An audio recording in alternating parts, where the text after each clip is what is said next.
Olá, sejam bem-vindos a mais um episódio do nosso podcast Pensamento Solto. Eu sou Ana Kelly Souto. Hoje temos 2 convidados e eles diferem um pouco dos nossos convidados anteriores, que são pessoas já do mundo acadêmico, pesquisadores. E hoje eu tenho 2 jovens, muito jovens, João Noleto e o Carlos Weber, que um é estudante de Ciências Sociais na UFG e o Carlos Weber é estudante de Direito na PUC Goiás e também jornalista por formação. Esses 2 jovens têm algo em comum. Eles têm o desejo de mudar o Brasil. Eles são ativistas políticos e representantes do MBL em Goiânia. Sejam bem-vindos, João Noleto, seja bem-vindo, Carlos Weber. Muito obrigado pelo convite, é um prazer estar aqui. O mesmo, é uma alegria muito grande estar aqui, ainda mais pelo convite da minha professora. Né? Pois é, tem gente que fica reclamando, meus alunos não estudam, não leem. Eu tenho alunos diferentes, olha só. Muito obrigada pela participação de vocês, pela presença. E a minha pergunta, para a tristeza de vocês, que eu sei que esses jovens militantes, engajados na política, gostam de perguntas, né, se você é a favor ou contra da pena de morte, você é a favor ou contra do aborto, e não que essas pautas não sejam importantes, interessantes, necessárias serem discutidas, mas mais do que isso, nós vamos pensar um pouco juntos sobre as motivações, né, que levaram vocês. Então, a minha primeira questão é como vocês chegaram até o MBL. Foi por causa de uma ideia, de uma figura, de um momento que o Brasil estava passando? Vocês viram alguém? Foi uma ideia, um momento, um contexto? Como que vocês foram para o MBL? E o que é o MBL também? Quer começar? Você está mais tempo que eu? Pode ser. Eu comecei a despertar meu interesse por política muito jovem. Eu estava scrollando minhas redes sociais. Antigamente eu encontrei um primeiro compartilhamento político meu em 2013. Eu tinha de 11 para 12 anos. Nossa, é um negócio assim que eu acho que até é meio problemático uma criança olhando para essas coisas, né? Não sei se é saudável. Eu não acho, com certeza não. Mas, então eu já vinha acompanhando de certa forma desde muito antes. E quando eu terminei o ensino médio, eu me encontrava um pouco descrente com a situação do país. E devido ao meu posicionamento político de um antipetista, eu tinha feito um acordo, um pacto com um amigo meu que se o Haddad tivesse ganhado a eleição de 2018, nós sairíamos do Brasil. Porque a gente estava começando a nossa vida agora, saindo do Brasil, saindo do ensino médio, e não faria sentido para a gente começar a vida num país em que a gente não acreditasse com o caminho que ele estava adotando. E aí, naquele ínterim entre o ensino médio, eu terminei com 17 anos, e entrar na faculdade, não tinha muito o que fazer, não podia trabalhar, porque não tinha vínculo com nenhuma instituição de ensino, né, para pegar estágio, menor de idade não poderia trabalhar. E eu vi que teria uma movimentação a respeito de uma possível soltura do Lula em 2018, que se o STF fizesse daquela forma, vários outros criminosos seriam soltos juntos, né? E aí um amigo meu postou uma história do MBL, né? Um amigo do ensino médio ainda, e eu falei, pô, existe aqui em Goiás? Como é que faz? Se tiver alguma manifestação eu quero ajudar e tudo mais. E foi aí que eu entrei no grupo. Entrei, me senti em casa com o pessoal.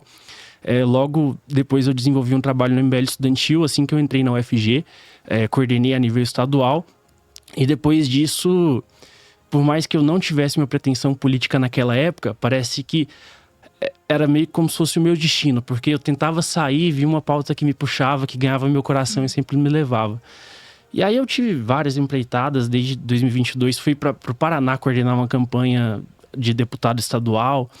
Voltei, fui candidato em 2024 e respondendo para mim o que é o MBL é basicamente a última... eu não gosto de colocar nesses termos de última salvação, mas ele representa muito bem o sentimento da geração Z. O esporte mais antigo do mundo é falar mal da geração atual, né? Mas a grande verdade é que a geração Z ela tem um fardo muito grande para carregar. Porque eu e o Carlos, por exemplo, nós já sabemos que se a gente tiver um emprego formal, uma CLT... Quando a gente estiver na nossa melhor idade, na nossa velhice, a gente não vai ter uma previdência para nos amparar. Porque o nosso sistema está completamente falido. Por exemplo, a possibilidade de você começar a crescer na vida, principalmente naquela fase inicial, está muito mais difícil devido à perca do nosso poder de compra.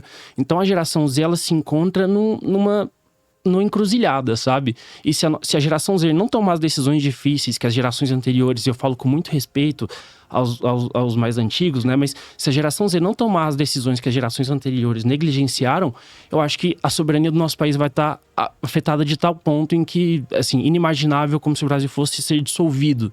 Então, ou a geração Z toma as decisões difíceis que as gerações anteriores não tomaram, a gente não vai entregar um país para as próximas gerações.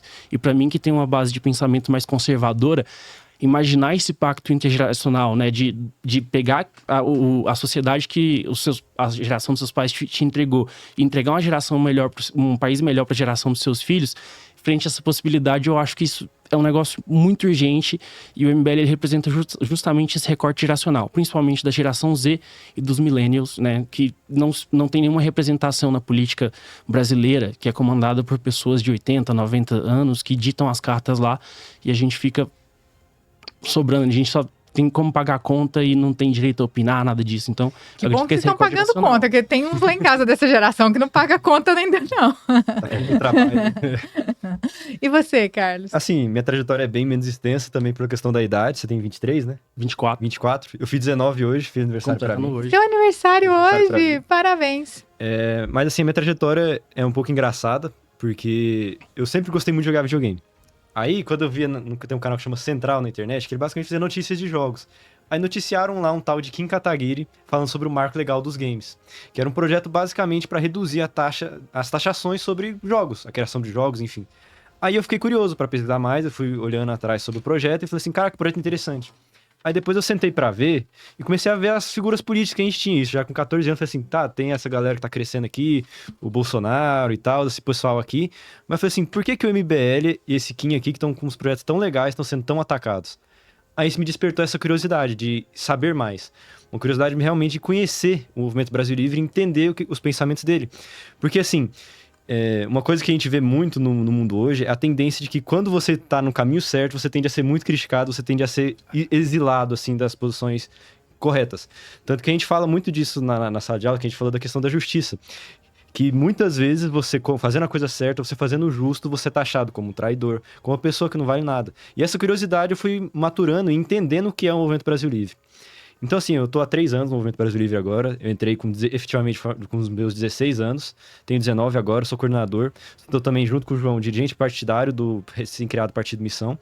E, assim, eu, como o mais jovem do núcleo, sou a pessoa mais jovem do nosso núcleo aqui de Goiás, eu enxergo o MBL como uma esperança. É um partido, um grupo político da esperança e de um dia melhor. Porque, assim, a gente já viu que os grupos políticos passados que vieram não puderam entregar pra gente um Brasil que a gente quer. Não puderam entregar um Brasil pra mim que eu posso sair de casa tranquilo sem ter medo, sem temer pela minha vida. Não me entregaram um Brasil em que, pelo caminho formal, pela CLT ou mesmo pro PJ, eu posso ter uma vida razoável. Entregaram pra mim um país falido, em que eu vou ter que trabalhar pra caramba pra ter uma vida medíocre. Então, assim, é um país que basicamente esfola para quem quer realmente se esforçar. Então as pessoas que cometem injustiça, esses vagabundos aí, eles basicamente fazem tudo de errado, cometem crimes, cometem imoralidade. Além disso, aprovam imoralidade via Congresso Nacional, via a PEC da blindagem que acabou de acontecer. E eles saem completamente impunes, todos eles ficam milionários, enquanto eu e o resto da juventude tem uma conta gigante para pagar com impostos, a gente tem que trabalhar pra cacete para ganhar um valor mínimo. Isso não tem lógica. Eu rejeito esse sistema. Eu não quero trabalhar nesse sistema e não quero que meus descendentes tenham esse sistema. Eu quero entregar para meus filhos, para meus netos, um país que não seja um narco-estado. Então, assim, nessa situação toda, eu me senti chamado. Eu me senti realmente chamado a participar da política por uma questão moral mesmo.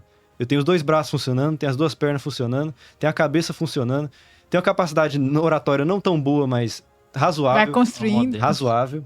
Eu tenho uma capacidade razoável de conversar. Eu tenho uma capacidade razoável de pensar. Aí eu vou olhar para aquelas pessoas que estão trabalhando 12 horas por dia, enterrada com conta para pagar, com família para cuidar, e vou olhar para essa pessoa e falar assim, não vou lutar por você. Assim, eu acho isso uma covardia.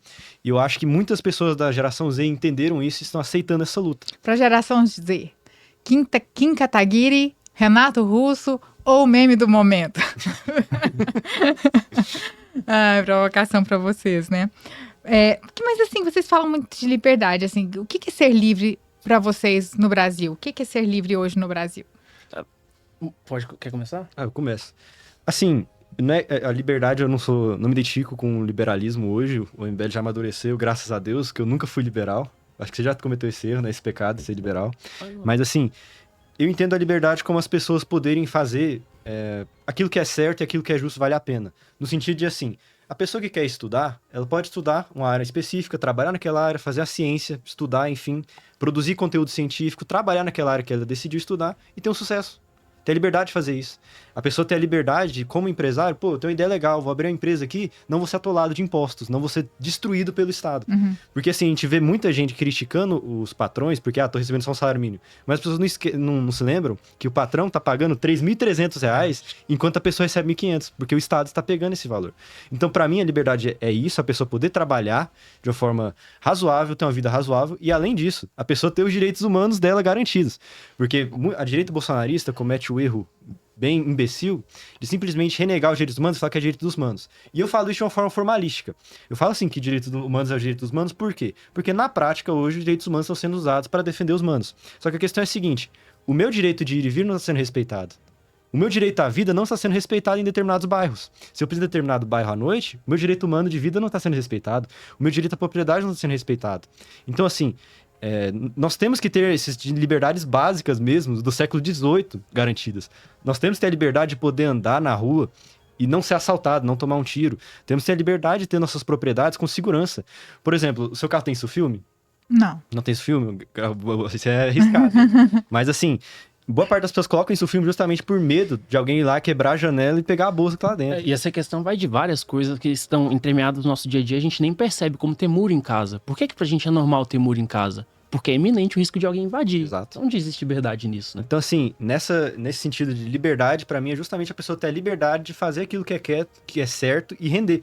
Porque você pega, a direita também comete um erro muito infantil na hora de falar das favelas.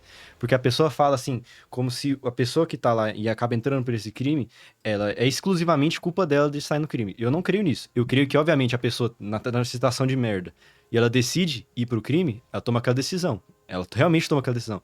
Mas também seria muito infantil eu falar que a pessoa não tem... Que a pessoa tem as possibilidades de sair daquele caminho. Porque pensa, você tá lá na favela. Eu escrevi um texto disso no Bastião, inclusive, que é o jornal que eu trabalho. Se você tá lá na favela, você é uma criança favelada. Aí você vê o seu pai saindo de casa todo dia 6 horas da manhã, voltando 6 horas da tarde, e você tem uma vida lascada. Você mal come, você tem que comer na escola, você tem que andar o dia inteiro porque não tem transporte público, você não tem segurança, você não tem esgoto na sua casa. Aí você olha pro lado, aí tá lá o cara do Comando Vermelho, ostentando carros, mulheres, armas. Qual que é a visão que você dá para essa criança? Sabe, a gente tem que dar um país que consiga acatar os sonhos das nossas crianças. Porque uma criança aqui no Brasil que sonha em ser cientista, que sonha em ser astronauta, piloto de helicóptero, piloto de avião, essas coisas que são incríveis, que são sonhadas, por exemplo, na China, são grandes sonhos na China, as crianças não estão tendo os sonhos delas abarcados aqui. Os sonhos das crianças aqui são destruídos logo cedo, porque não há essa possibilidade. O sonho da pessoa aqui no Brasil é ser concursado, o que é um absurdo. É completamente esquizofrênico você criar um país em que o ápice da possibilidade de ascensão econômica é o concurso. É um país que não toma riscos. E um país que não toma os riscos necessariamente não vai se desenvolver. Todas as mudanças e revoluções ao longo da história da humanidade, você vai ver, foram tomadas mediante riscos. O próprio Elon Musk aí tem várias críticas à vida dele, mas você vai ver, ele quase quebrou para fundar a SpaceX. Ele tinha ficado milionário com outro negócio. Com o PayPal, acho. Isso, com o PayPal. Ficou milionário com o PayPal. Pegou quase todo o dinheiro do PayPal e reinvestiu na SpaceX. E agora o que a gente tem? O foguete mais barato do mundo, mais eficiente e com a possibilidade de retomar a Terra depois de ser lançado. Então, assim, se nós não trouxermos essa mentalidade de realmente tomar riscos na nossa sociedade, nós dermos o espaço para as pessoas tomarem riscos e não serem completamente pisadas, tanto pelo Estado, tanto pelo crime, tanto pelos desincentivos do que o Brasil dá, porque, assim, não tem como a gente continuar nessa situação de que nossos cérebros vão para fora do país. Mas o que mais chama atenção no MBL? Às vezes eu fico pensando isso, se é o que mais chama a atenção dos jovens. É o discurso político, como esse que você coloca, é a estética das redes sociais, é a noção de pertencimento. O que vocês acham que mais atrai os jovens quando eles vão para lá? Você quer falar? Essa é uma grande questão, né? Mas são motivos particulares. Se você perguntar o motivo do Carlos, vai ser um, do meu pode ser outro. Eu acho que o MBL ele é um grupo muito diverso, de pessoas muito diferentes entre si. E quando eu falo de pessoas muito diferentes, eu falo desde um filósofo muçulmano a um protestante, como é o Carlos, e todo mundo conversando dentre as suas diferenças, chegando num projeto em comum. Então, como existem grandes diferenças, eu acho que vão ter vários gatilhos que vão atrair as pessoas para isso, sabe? Eu vejo muito essa questão do pertencimento. É uma coisa, inclusive, que eu sempre converso nas lives com o pessoal para divulgar, por exemplo, os nossos grupos de WhatsApp. Porque a nossa posição, né, que muita gente tenta nos vender como isentos, por exemplo, por ter votado nulo na eleição do ano passado. Mas a nossa posição, na verdade, é o extremo oposto do que é isento. Porque a gente estava rejeitando as duas correntes políticas principais do nosso país. Isso coloca uma posição um tanto quanto solitária. Porque é difícil você encontrar uma pessoa que pensa parecido com você às vezes, né? Por estar numa posição muito minoritária e muito impopular. Então, esse senso de pertencimento, de encontrar outras pessoas que chegaram na mesma conclusão que você, eu acho que é um fator muito determinante. A questão estética, ela pode até existir, mas eu não vejo como um fator principal, porque é uma estética muito diferente entre um membro do MBL em Santa Catarina, de um membro em Goiás, de um membro no Acre. Então, existe uma diversidade muito grande e eu acho que o grande fator é esse, das pessoas se permitirem sonharem juntas, sabe? Inclusive, a principal tese que eu estou trabalhando, é minha obsessão hoje, é de pensar como é que a gente faz o goiano pensar grande, né? Porque o goiano, ele tem muito essa mentalidade provinciana. Já parou para pensar que a gente não tá muito insatisfeito com nada e nem muito satisfeito? A gente, assim, se a gente olha para nossa segurança pública e compara com o Rio de Janeiro ou com o Nordeste, que está agora tendo uma crise com o avanço do crime organizado, a gente vai se sentir satisfeito. Se a gente compara a nossa economia com outros entes federativos, a gente também fica feliz. A gente comemorou agora Goiás ser o primeiro estado, né, em termos de saneamento básico. Com 60% de saneamento básico. Isso, na verdade, é uma vergonha. A Índia acabou de passar a gente agora, e eu não falo em demérito da Índia, mas é um alarme pra gente, porque a Índia teve muitos problemas com questão de saneamento básico, e hoje eles já têm um avanço em termos de saneamento básico, universalização do saneamento básico, maior do que a gente. Eles têm o quê? 8 vezes da população também. E numa situação muito mais adversa, né? Então, quando a gente olha para os outros estados do Brasil, o goiano, ele fica satisfeito. Mas se a gente para olhar para o mundo, a gente vê muita coisa que a gente tem para resolver. E existem problemas que ninguém está falando. Eu me pergunto diversas vezes, por que o governador de Goiás não fala sobre o futuro de Goiás na seguinte questão? Se a gente olhar para o norte, eu não gosto de falar nesse termo de ciclos econômicos, ciclo do ouro, ciclo da borracha, mas para a gente simplificar um pouco e conseguir entender essa questão. No norte, a gente teve um ciclo da borracha no século passado. A qualidade de vida das pessoas melhorou durante aquele período, mas depois que acabou esse ciclo da borracha, a qualidade de vida das pessoas piorou. Até que a gente tem números alarmantes hoje, como por exemplo Belém, a capital do estado do Pará, um estado gigante, um estado muito rico, com 57% das pessoas vivendo em favelas. Porque eles não aproveitaram aquele grande momento econômico. Da mesma forma, a gente tem São Paulo, que a gente poderia simplificar dizendo que eles tiveram um ciclo do café. E o que é que eles fizeram? Eles aproveitaram aquilo e criaram meio que um colchão, uma base para que o Estado pudesse industrializar. Então, tanto é que é a maior potência econômica do nosso país, porque eles aproveitaram muito bem aquele período. E Goiás, se a gente for parar para pensar, se a gente for ler lá o período colonial e tudo, a gente teve um ciclo do ouro, né? Onde basicamente foi onde começou o estado de Goiás, surgiu Vila Boa de Goiás, hoje é a cidade de Goiás. E depois do final daquele ciclo do ouro, Goiás entrou num paradoxo da decadência, né? Paulo Bertrand fala muito disso. A gente teve ali, dentro daquele paradoxo da decadência, por exemplo, a economia da abastança, que era quase um escambo. Eu produzo arroz, você produz feijão, a gente troca um pouquinho. E tanto é que quando os franceses, os viajantes vieram, né? Saint-Hilaire, por exemplo, eles falaram muito mal de Goiás, né? Como um estado atrasado e tudo mais, como uma região atrasada e tudo mais. E isso foi... A gente viveu com cicatrizes disso muito forte, creio eu, até a década de 90. Na década de 90, a gente teve uma ascensão muito forte do agronegócio, viabilizada pela Embrapa, e depois disso o estado de Goiás começa a crescer exponencialmente. Só que já parou para pensar que o agro não vai ser essa potência para sempre? E eu falo isso não atacando o agro, porque eu sou um verdadeiro admirador do agro brasileiro. O que a Embrapa fez para mim, assim, eu acho que é uma das maiores glórias do nosso país, a Embrapa conseguir... Mas nenhum ciclo produtivo é eterno, né? Exatamente. E o que Goiás está fazendo para se preparar quando o nosso ciclo acabar, entendeu? Por que a gente não está pensando em industrializar o estado de Goiás? E até porque a China já está começando a investir no agronegócio na África, por exemplo, que está mais ou menos na mesma faixa de clima do que a gente, então eles vão poder ter 2 safras ao ano, como tem o Brasil. Eles estão investindo também na Eurásia para poder produzir lá, e eles com uma vantagem de logística muito maior, né, de poder exportar para a Ásia de forma mais eficiente do que a gente que está aqui. E então a gente não vai ter essa vantagem competitiva que a gente tem hoje. Isso vai representar, por exemplo, talvez com a decadência do estilo de vida aqui em Goiás, da qualidade de vida dos goianos. Então por que a gente não está aproveitando esse bom momento, esse momento de bonança, esse momento de vacas gordas, para a gente criar um colchão para Goiás não estar dependente da exportação de commodities, por exemplo? Porque quando a gente fala disso, a gente está falando de, por exemplo, os nossos filhos terem uma qualidade de vida igual ao como melhor que poderia nós. fazer isso? Então, é uma coisa que eu estou pensando bastante. Eu estou começando a desenvolver um plano de mandato, tanto para minha próxima candidatura, tanto para um candidato a governador que eu estou tentando emplacar aqui em Goiás pelo Partido Missão. E eu tenho conversado bastante com alguns economistas, e o caminho que me parece mais claro nesse momento é da gente utilizar a matéria-prima que surge do agro para a gente beneficiar e exportar com valor agregado. Então, nesse primeiro momento, a gente precisa investir em agroindústria. E a partir da agroindústria, a gente começa a desenvolver capital humano, começa a qualificar a mão de obra. Mas quem investe? O Estado ou a iniciativa privada? Então, é meio complicado dizer, porque em alguns momentos, apesar de ter essa trajetória liberal, eu entendo que o Estado pode sim ter uma função fundamental, principalmente para a viabilização de uma industrialização. Então, eu acredito que nesse primeiro momento a função do Estado é você propiciar as condições, propiciar a infraestrutura para que possa existir um bom momento, uma boa possibilidade de produção, você ter uma boa questão fiscal, por exemplo, que possibilita a gente ter uma taxa de juros menor, que possibilita com que mais empreendedores peguem empréstimos com juros menores para poderem investir. Então, quando a gente fala, por exemplo, muita gente critica, quando a gente fala de uma austeridade fiscal, de corte de gastos e tudo mais. Mas quando a gente fala de corte de gastos, é para permitir com que o empreendedor possa pegar juros mais baratos, gerar mais emprego e a gente ter mais oportunidade no nosso país. Passa por toda essa questão mais complexa, mas o Estado ele tem um papel fundamental. O primeiro dele é de não atrapalhar, de não ficar gastando, porque o que acontece?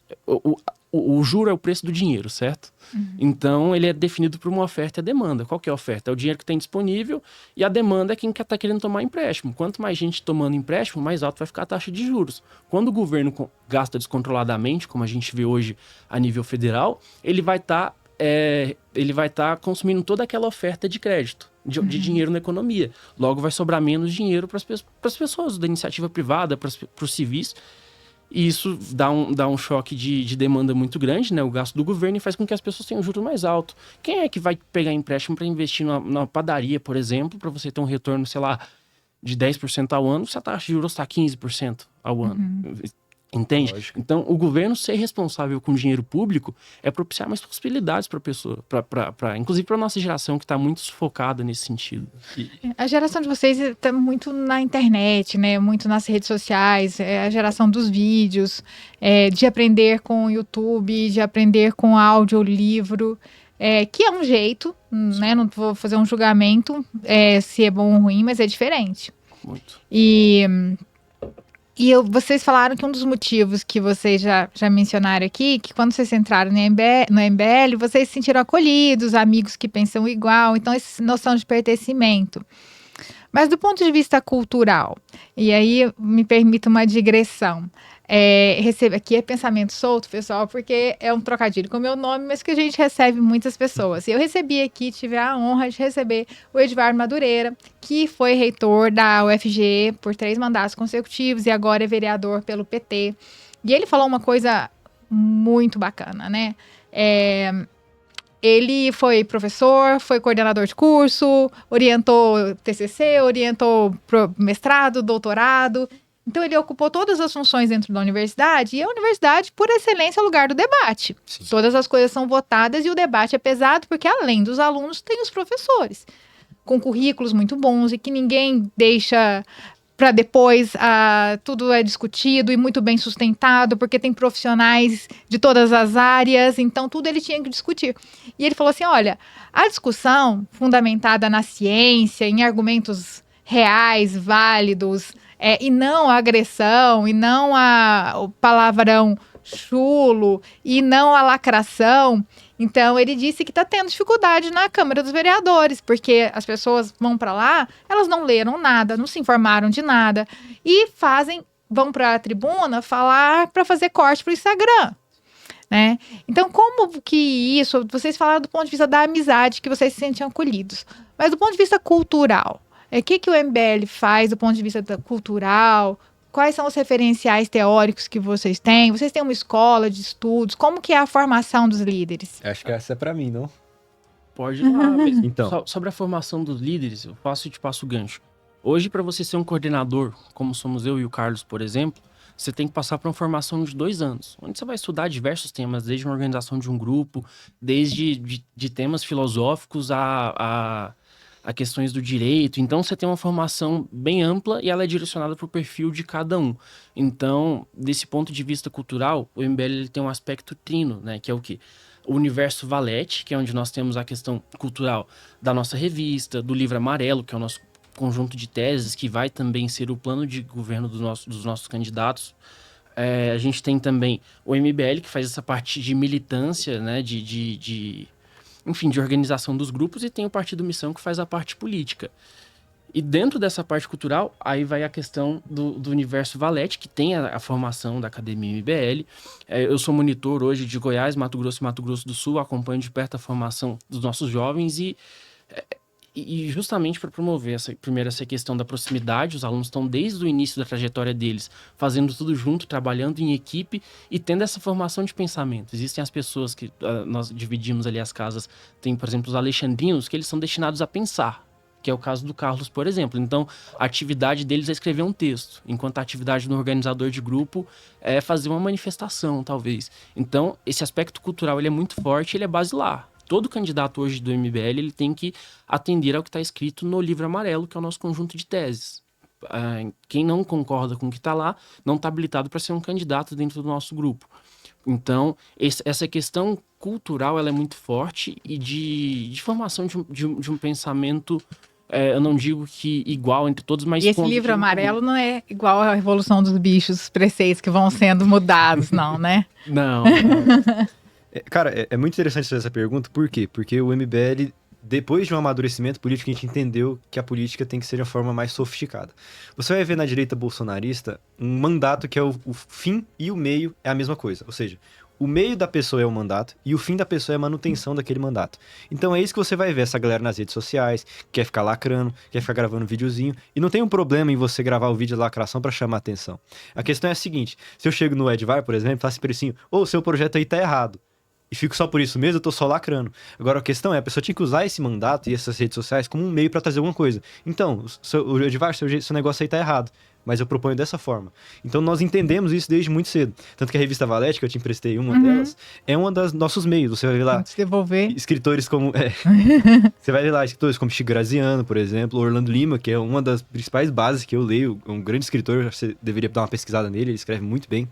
E assim, você vê que tem pessoas com formações culturais completamente diferentes uma das outras, elas estão puxando e inserindo no nosso universo da Valete, que é um universo muito extenso, cultural, forma de pensamento deles, e você vai lendo e você vai absorvendo coisas que você talvez não pensaria antes. Como, por exemplo, o fim da democracia liberal, que é uma coisa que nós falamos agora, que a direita bolsonarista não sabe nem cogitar isso. A direita bolsonarista não sabe nem cogitar esse tipo de coisa.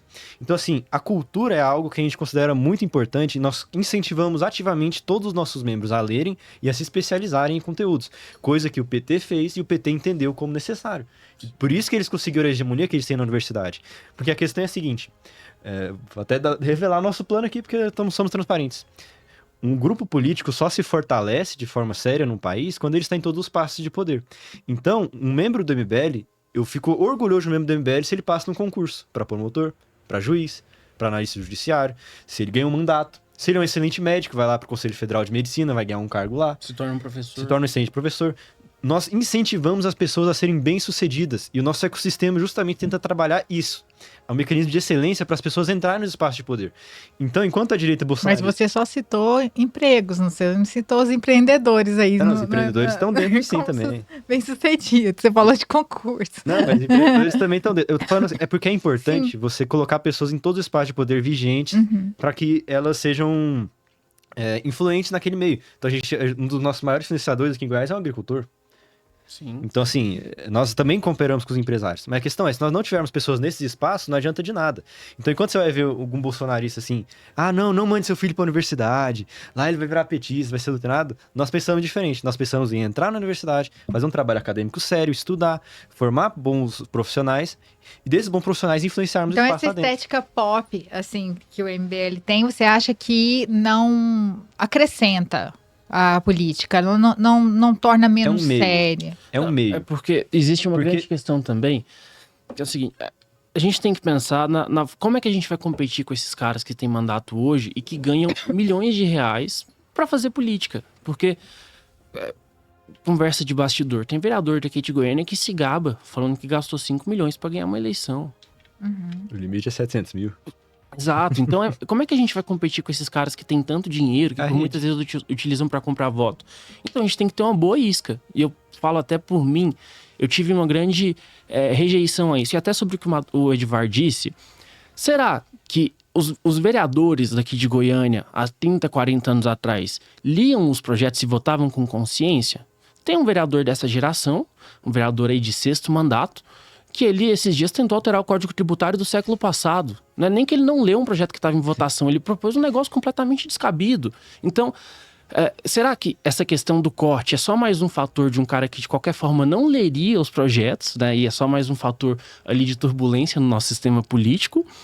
Ou é um novo paradigma, né? Mas me parece que antes talvez ele ficasse meio esquecido. Agora ele pode passar uma mensagem de protagonismo, porque tem o corte e ele vai sendo Eu acho que o replicado, corte né? deu uma piorada nessa situação, Sim. porque permitiu uma galera que, tipo assim... Que não faz, antes o Isso. que não faz nada, às vezes ficava esquecido. Isso. Agora não. E antes a pessoa, tipo assim, mesmo a pessoa que não tem nada, que não leu, ela, sei lá, representava algum grupo, ela entrava em algum grupo, sei lá, num sindicato, numa organização aí, num conselho, e ela participava desse espaço de poder e ela conseguia chegar lá.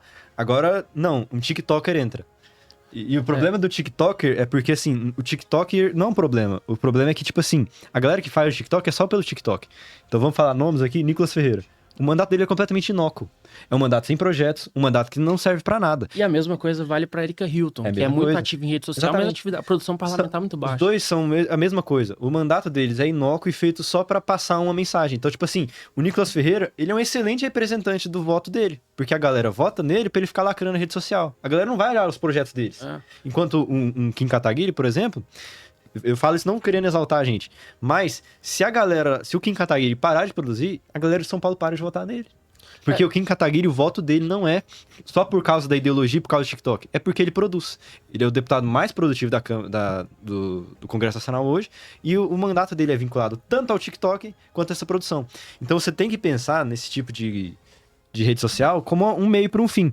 Porque assim, você pega um TikTok que eu gravo, ou que o João grava, realmente um TikTok é bem imbecil. Porque mesmo se você quiser, em 3 minutos, que é o limite desse tempo, não tem como você passar um pensamento de uma forma ampla. Mas você tem como usar isso como forma de pescar a pessoa para... Pô, nossa, olha esse cara, achei legal. Mas olha aqui atrás, agora tem livro amarelo, tem valete, tem academia. Você pesca a pessoa e quando você insere ele nesse universo nosso, que tem a academia, a valete, livro amarelo, a pessoa se fideliza. Porque ela vê assim, nossa, esse cara não é só um TikTok. Isso que ele tá dizendo é o seguinte, existem as coisas que a gente faz para conseguir chamar a atenção das pessoas, existem o porquê a gente tá fazendo tudo que a gente faz.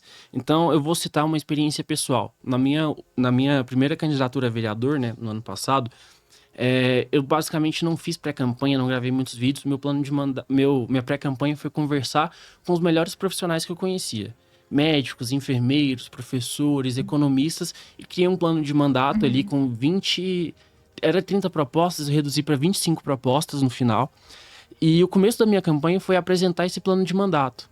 Só que a realidade ela é muito dura e logo de cara eu percebi, pô, ninguém liga pra isso aqui. Tem muita gente que gosta, que pô, fala, admira, mas isso aqui não vai me fazer chegar onde eu preciso para ganhar, porque as pessoas estão pouco se importando.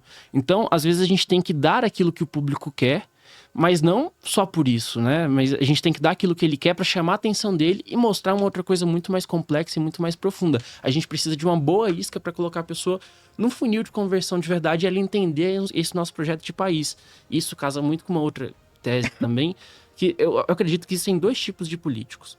Aqueles que querem o poder pelo poder e aqueles que querem deixar um legado e fazer algo. Nós estamos nesse grupo de quem quer deixar algo, né? De quem quer deixar um legado. É um grupo mais ideológico.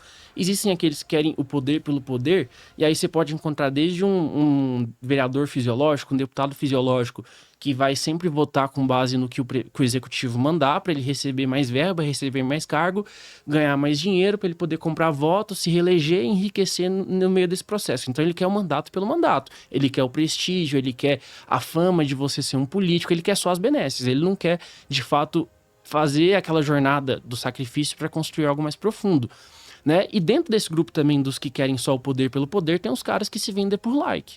Inclusive, nós somos tão opostos a isso, que inclusive tem uma figura que foi muito importante na minha formação política, então, inclusive no meu processo decisório de entrar de cabeça nisso, que foi João Bétega. Era um porta-voz nosso lá do Paraná. E ele era um cara muito bom, formou um time muito bom e fui para lá participar da coordenação de campanha dele. Aprendi muito e voltei com mais confiança para seguir a trajetória política aqui em Goiás.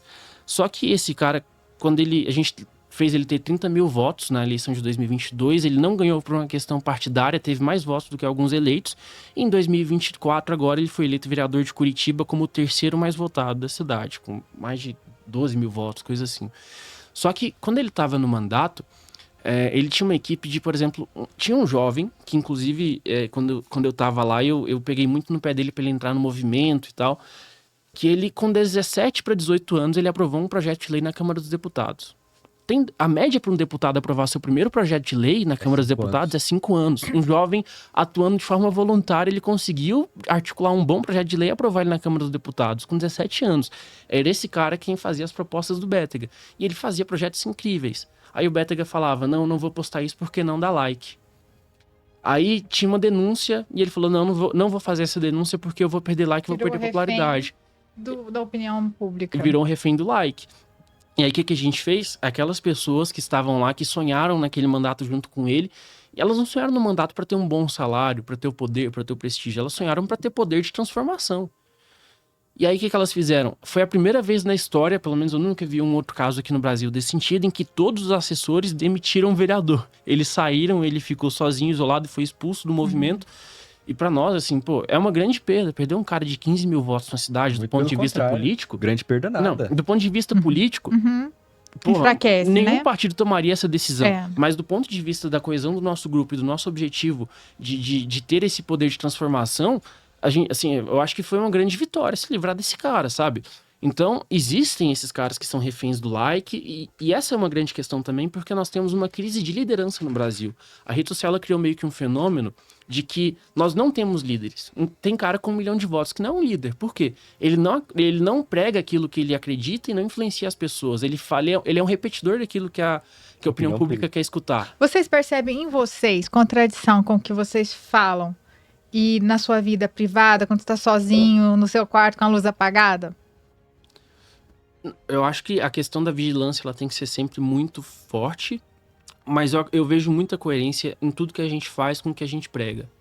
E os nossos erros a gente nem sequer faz questão de esconder, até porque a gente nunca prometeu ser perfeito. A gente prometeu fazer o nosso melhor.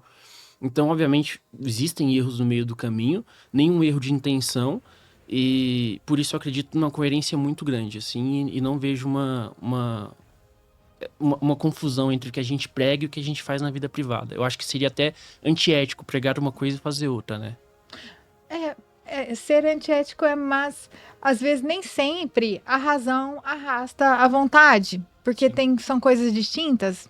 Racionalmente você tem esse discernimento X, Y, Z, mas depois na prática do dia a dia, a vontade às vezes, né, o desejo, uma pulsão, um impulso, o hábito, o costume... Eu acho que na questão da vida pública, eu acho que não tem como a gente falar que a gente é contraditório, justamente porque se a gente quisesse ser contraditório, a gente teria toda a oportunidade para ser. A quantidade de proposta de cargo que o João recebeu depois da candidatura dele. Pra entrar na base do prefeito. Até durante a candidatura. Até durante. Pra oportunidade de comprar voto, provavelmente oferecendo para te ajudar a participar do esquema. A quantidade de oportunidade que a gente teria se a gente entrasse pra um PL da vida, por exemplo. Porque assim, eu não me acho um cara muito inteligente, mas... Pô, se eu entrasse no PL jovem, velho, ali dentro não é difícil você ser mais inteligente, tá ligado? É. Aí nessa situação ali dentro eu seria uma liderança muito grande e não tem como as pessoas não angariarem pra eu conseguir um cargo rápido ali e ascender. A ascensão social não é um objetivo nosso aqui do mandato, não é um objetivo nosso da política, porque se fosse, cara, eu já teria ido para outro caminho. Se eu quisesse simplesmente um cargo, eu teria entrado por esse SPL da O vida. que é mais difícil, Carlos? O que é mais difícil? Mudar o Brasil ou arrastar o amigo do sofá e levar ele pra manifestação? Cara, eu acho que é arrastar um amigo pra fora do sofá. Eu fiz uma live ontem no Guará, que eu comentei justamente disso, que uma galera, assim, muita galera no nosso grupo, apoia o nosso grupo, fica na internet, dá like em tudo, vê todas as coisas. Só que aí na hora de vir pro evento, na hora de vir pra ajudar, ninguém quer. Aí nessa situação, eu acho que pelo nosso trabalho, talvez a gente consiga trazer mais pessoas, mas infelizmente isso perpassa também para a pessoa reconhecer a própria missão. Sim. Porque todos nós aqui somos jovens que nós entendemos nosso papel histórico. O nosso papel histórico é trabalhar para mudar o país, mudar todo esse paradigma como ele está posto. Nosso trabalho histórico é esse. Agora, tem pessoas que sabem disso e não estão dispostas a sair da cadeira. Mas eu acho que através de um trabalho sério, mostrando que pode ser feito diferente, cada vez mais pessoas naturalmente vão flutuar para o nosso lado. Porque a questão é a seguinte, quanto mais o MBL venceu, mais pessoas naturalmente vieram para o nosso lado para trabalhar. Sim. Nós passamos por um período de derrocada lá em 2019 por causa do rompimento com o bolsonarismo, só que a gente, a partir de então, só vence. E nesse processo de vitória, eu acho que a gente pode mostrar para as pessoas que dá para ser feito. Porque é muito diferente eu simplesmente chegar aqui pro jovem, sabe, de 18, 17 anos, ou mesmo meus colegas de classe, por exemplo, falar pra eles assim, não, dá para fazer um Brasil diferente. Aí é muito diferente disso se eu consigo protocolar um projeto que reduz os privilégios na Câmara dos Vereadores e esse projeto passar. A pessoa vai ver que isso é prático, que isso passou, que dá para fazer diferente. Então, eu acho que, além do discurso, a gente tem que mostrar pra pessoa assim, não, então, eu tô falando que dá pra mudar o Brasil porque olha o que eu já fiz. Eu acho que a gente tem que fazer esse processo, e nesse processo, naturalmente, as boas pessoas vão flutuar pro nosso lado. Sempre vai ter o cara que vai ficar no sofá, mas a gente tem que trazer o máximo de pessoas possível através do nosso bom trabalho. E eu acredito até que essa correlação entre tirar as pessoas do nosso redor do sofá e conseguir mudar o Brasil é uma relação de causa e consequência. Quando a gente consegue tirar essas pessoas da inércia e leva elas para a prática, a gente tá caminhando rumo a essa mudança do Brasil. E eu posso até citar um exemplo. Me veio à mente agora quando citou o Edivar, por exemplo. Depois que ele saiu da reitoria, a gente teve um episódio muito lamentável na UFG, em que um militante, ele estava à tarde comigo num evento, né? Ele estudava à noite, e a gente foi com a camisa no evento, a gente ia, se não me engano, na Câmara Municipal, resolver alguma questão. E ele foi para a faculdade com a mesma camisa. E aí, enquanto ele estava jantando no restaurante universitário, o pessoal viu ele e tal e começaram a tuitar. Queriam bater nele, queriam roubar a camisa dele, queriam queimar e tudo. Começaram a ameaçar ele. E aí eu falei, cara, não tá certo isso. Amanhã eu vou com você com a mesma camisa lá no mesmo refeitório. Vamos ver se eles vão ter a mesma postura. E eu fui lá com ele, gravei um vídeo e falando, olha... Nós estamos aqui, a gente não abaixou a cabeça pra ninguém, nós estamos na nossa razão, não estamos fazendo nada de errado, e a gente vai continuar aqui. A gente tem que entender que a universidade é um ambiente plural e que tem espaço para uma pessoa que é adepta ao MBL e para uma pessoa que é adepta ao P, por exemplo, por muitas vezes, por mais que eu tenha diversas críticas, principalmente quando, por exemplo, membros da UP tentaram assassinar membros nossos em São Paulo, sabe? E eu acredito que o ideal não seja esse, o ideal seja que... E como que vocês lidam com os jovens que comungam de uma outra perspectiva, quer seja política, ideológica política, quer seja religiosa? Como que vocês lidam com essas pessoas da mesma faixa etária de vocês que têm uma outra perspectiva? Essa história vai chegar lá. A gente lida sempre com muito respeito, entendendo que todo mundo tem espaço para defender aquilo que acredita. Tanto é que, quando eu gravei esse vídeo, apareceu muita gente dando mais hate, falando, repetindo as mesmas ameaças. Eu cataloguei lá cerca de 1.000 pessoas. E, ao mesmo tempo, apareceram pessoas que concordavam com a gente, mas que tinham medo de aparecer porque elas não viam ninguém que pensava parecido com ela naquele ambiente universitário, que era um ambiente muito hostil para quem pensa diferente do mainstream acadêmico, digamos assim. Então, essa forma como a gente aparece e mostra que essa pessoa não está sozinha é uma grande ferramenta da gente tirar essas pessoas do sofá, porque tem gente abrindo caminho, sabe? Quem está chegando primeiro...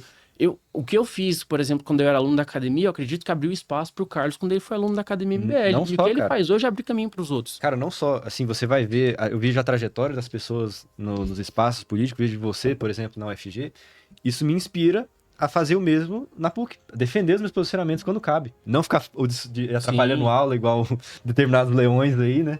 Mas assim, realmente fazer um trabalho sério para conversar com as pessoas, pô, sentar para conversar, porque eu sou minoria lá na universidade. Obviamente não tem uma maioria de direita no espaço acadêmico. Se você é minoria no curso de Direito na PUC, imagina aí em ciências sociais. Aí, assim, eu creio que fazendo os posicionamentos que eu tomo, por exemplo, a professora, você lembra? Naquele dia que você perguntou lá da pena de morte, se eu era a favor ou contra. Eu fui o único na sala que levantou a mão.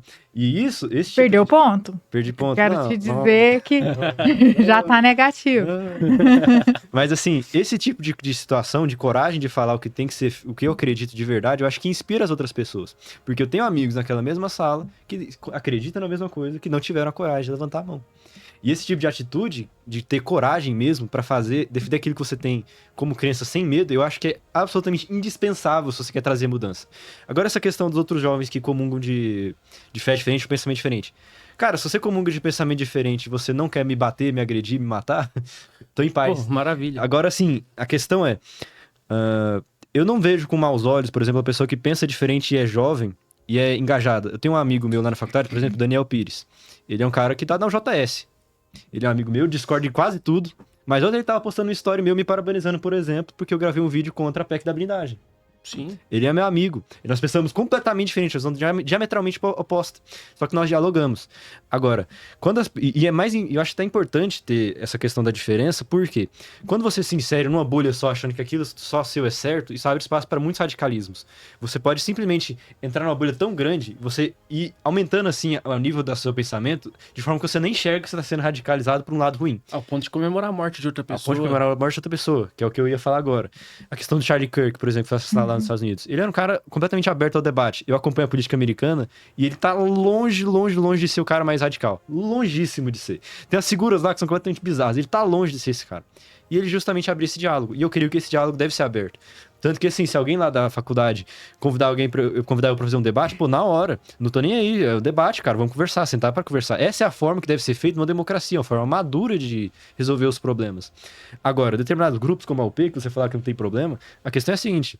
A UP não é um grupo ideológico mais. Não deveria ter problemas. Não deveria, exato. Mas a partir que se rompe uma linha... A UP, hoje, infelizmente, não é só um grupo de... Tem muitos jovens, um grupo realmente jovem. Sim. Não só um grupo jovem que acredita diferente de mim. É um grupo que abertamente prega a violência e ataca as outras pessoas. Que prega a nossa morte. Prega a nossa morte, fala que nós somos fascistas e que fascista deve morrer. Nessa situação, essas pessoas não podem ter a liberdade de ter esse pensamento. Da mesma forma que o Daniel Pires, por exemplo, um amigo que é socialista. Se vier algum retardado da extremíssima direita que prega a morte dele, eu quero que esse cara também seja preso. Vocês já mencionaram, vocês não se consideram libertários nem liberais, vocês se consideram conservadores. Sim. Mais ou menos, é porque a partir do amadurecimento... O que vocês querem conservar? E o que vocês não querem conservar? A partir do amadurecimento político do MBL, a gente foi distanciando... De 2015 para cá, vocês mudaram. Por exemplo, em 2018 era muito comum um discurso que a gente apelidou de liberbobo, que era basicamente o seguinte... Privatiza tudo. A gente tem um problema em qualquer questão, é só tirar o Estado daí que vai resolver. Conforme o nosso amadurecimento, a gente foi distanciando disso. E eu até definiria a nossa linha política hoje como um conservadorismo experimentalista. Experimentalista em que sentido?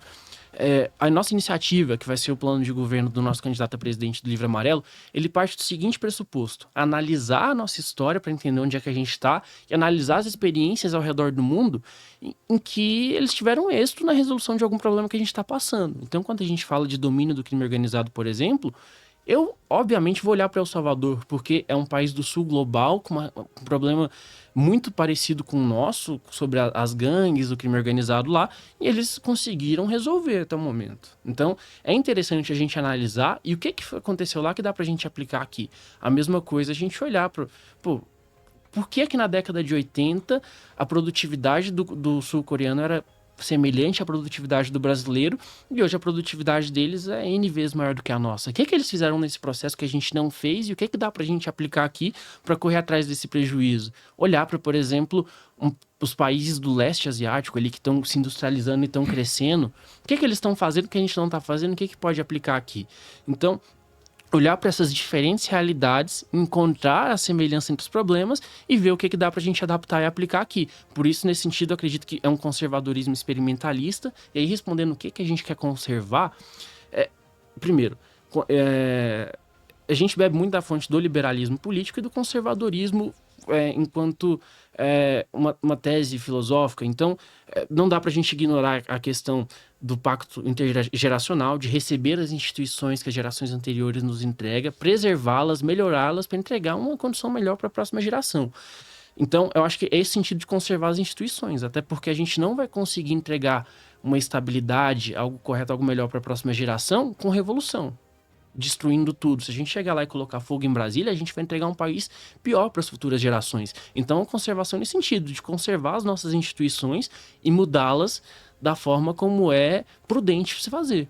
Então, eu acredito que não é bem o que quer ser conservar, né? Porque quando a gente fala, você é conservador, as pessoas pensam em legalização da maconha, do aborto e do casamento gay. E você pode muito bem ser um conservador tendo qualquer uma opinião sobre essas 3 pautas. Você pode ser contra ou a favor dessas 3 pautas e ainda assim ser um conservador nesse sentido da preservação das instituições, da rejeição à revolução, da rejeição à violência. E até por isso, essa nossa... Vocês não são conservadores nos costumes e liberal na economia. Não, existe conservadorismo nos costumes em muitos pontos. Se você for parar para pensar... ninguém praticamente, pode ter alguém que é a favor do aborto, eu acho que não, mas praticamente todo mundo é contra o aborto. Eu sou naturalmente porque eu sou cristão, né, cara? Exato, não tem muito o que dizer. Exato, Uhum, sim. já tá determinado. Então existe sim um conservadorismo nos costumes, mas não da forma... Também existe uma diferença entre você superficial. ser um defensor conservador dos costumes, você usar isso de forma legal. É diferente exato. você crer numa coisa e você colocar aquilo na lei. Então, por exemplo, universalizar a partir da é lei. muito complicado isso, porque, por exemplo, a gente tem um homossexual aqui, o João. Meu Deus. Aí, por exemplo, eu, na minha fé, não aceito o homossexualismo. É claro, você também é católico, você vai entender, não é aceito. Mas a questão é a seguinte, agora se eu parto por um momento de querer proibir gays de existirem, porque aí o João vai ser preso, aí não tem lógica, entendeu? Esse tipo de coisa não tem lógica. Por mais que os meus costumes proíbam essa prática, e que se alguém perguntar pra mim se eu sou contra, eu falo, não, eu acho errado. Por causa da minha Essa fé. pergunta que às vezes coloca como se fosse fechar a discussão, né? Você é a favor ou contra? Se fosse com o seu filho. Bom, se fosse com o seu filho, com o meu filho, eventualmente você tomaria as atitudes e arcaria com as responsabilidades individuais de cada um. Daí, a universalizar a ação é um outro ponto, né? Uma questão que chamou a atenção, toda vez que você fala livro amarelo, você não sabe o que eu penso. Eu penso naquele samba da fita amarela gravada com o nome dela. Por que o livro chama livro amarelo? É uma sátira, com o livro vermelho do Mao Tse Tung. E o livro verde do... Esqueci o nome, era de um ditador indiano. um socialista indiano. É um trocadilho. Só pra dizer que é um trocadilho com esses nomes aí, mas é um livro basicamente que norteia as políticas públicas nossas. Assim, tem os 3 fascículos iniciais. E qual que é o referencial teórico dele? Que eu tô doida pra saber qual é o referencial teórico de vocês. Vocês têm alguns pensadores? Quem é que endossa ali? Vocês construíram tudo? Cara, eu acho que tem muita construção autoral ali, mas você tem uma galera que muita galera herdeira do olavismo também. Tem uma galera ali que é herdeira do olavismo de outro sentido, porque tem os herdeiros diretos do olavismo, que é a galera que acabou desandando pro bolsonarismo. É a galera que, assim, não entendeu o papel histórico do Olavo. Eles pegaram o pensamento do Olavo e simplesmente falaram assim, não, aquilo ali ele falou tá certo. Aí tem a galera do MBL que foi estudante do Olavo, o Ian Garcês, inclusive, foi estudante do Olavo. Ian foi, acho que o professor Exato. Ricardo. Também foram estudantes do Olavo que entenderam o papel histórico do Olavo como um cara que trouxe, de fato, o pensamento de direita ao Brasil, um pensamento conservador. Ele realmente foi esse cara.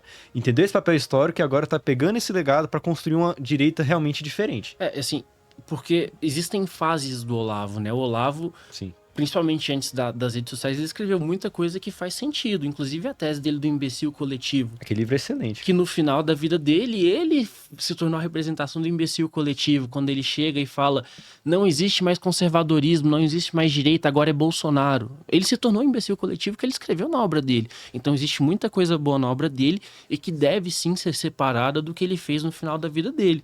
Então quando ele diz que são pessoas que beberam alguma coisa na fonte do Olavo, são pessoas que beberam na fonte teórica dele, principalmente naquele início, mas que não embarcaram quando ele começou a falar que a Pepsi era feita com feto abortado ou que a vacina não funcionava, o Covid não existia. Eu acho que nós somos herdeiros dessa parte ideológica na questão da fundação da direita. Sim. Porque o que nós estamos fazendo é realmente uma fundação de uma nova direita. Nós somos uma direita que renega toda essa direita que existe hoje. Inclusive, existem, geralmente, quem é muito ativo em rede social, principalmente essa galera do corte, existe um personagem na frente das câmeras, existe outro personagem nos bastidores, né? Nós rejeitamos isso, tentamos sempre comunicar tudo com muita honestidade, mas as pessoas que têm esse referencial, essa estratégia meio dúbia, é comum eles dizerem pra gente nos bastidores que o que a gente tá fazendo é o que eles deveriam ter feito. Exato. De ter construído um partido para não estar no partido de um mensaleiro, como está o Bolsonaro hoje no partido do Valdemar da Costa Neto, de estar construindo uma formação política que eles tentaram por diversas vezes copiar e não conseguiram, sabe? Então é de fazer justamente essa construção de base, de entender, por exemplo, por que o PT é hegemônico hoje? O que eles fizeram há 30 anos atrás? Vamos fazer então para utilizar pro que a gente acredita ser certo, já que eles utilizaram para o que a gente acredita ser errado, vamos utilizar para as nossas teses, né? Essa questão organizacional, como é que eles fizeram para construir hegemonia? Vamos estudar, vamos fazer uma engenharia reversa, sabe? Para entender o nosso adversário e também para nos fortalecer. Eu acho que é nesse ponto em que a gente fez o que o Olavo não conseguiu fazer. Que ele queria muito ter feito. Ele queria formar uma elite intelectual. O Olavo, muita gente da filosofia bate muito nele. Eu acho que eu reconheço um valor nele em alguns aspectos. Acho que ele foi muito importante. Não dá tempo agora de fazer a digressão necessária para falar em que sentido eu acho que ele fez um papel importante. Mas o Olavo, junto com vários outros representantes, líderes, assim, tem um certo tipo de carisma. E nele funciona, e no outro não funciona. Pode achar o que quiser do Lula. O Lula dá conta de falar uma besteira e tem carisma, e ele consegue organizar e equilibrar aqueles pratos todos, que na boca de outra pessoa não funciona. É o tal do borogodó, ou você tem ou você não tem. O que a natureza não dá, a graça não concede. E o Olavo tinha, e agora eu vejo assim, um exército de olavetes que ficaram, agora parece, deu uma disseminada, graças a Deus, parece estar desaparecendo um pouco, mas que mimetizava ele em tudo, parecia um bonequinho arremedando, que dava uma agonia de ouvir falar, falo, meu Deus do céu, você não vê que é uma réplica mal feita? Se já no Olavo há problemas, na réplica ali tá um horror. Originalidade, né? Tem um livro muito interessante do Austin Kleon, chama Roube como um Artista. E ele fala justamente disso, que para você se encontrar você mesmo como um artista, você vai inicialmente copiar os seus heróis para depois você encontrar quem você é. E eu acho que a gente fez isso com o Olavo.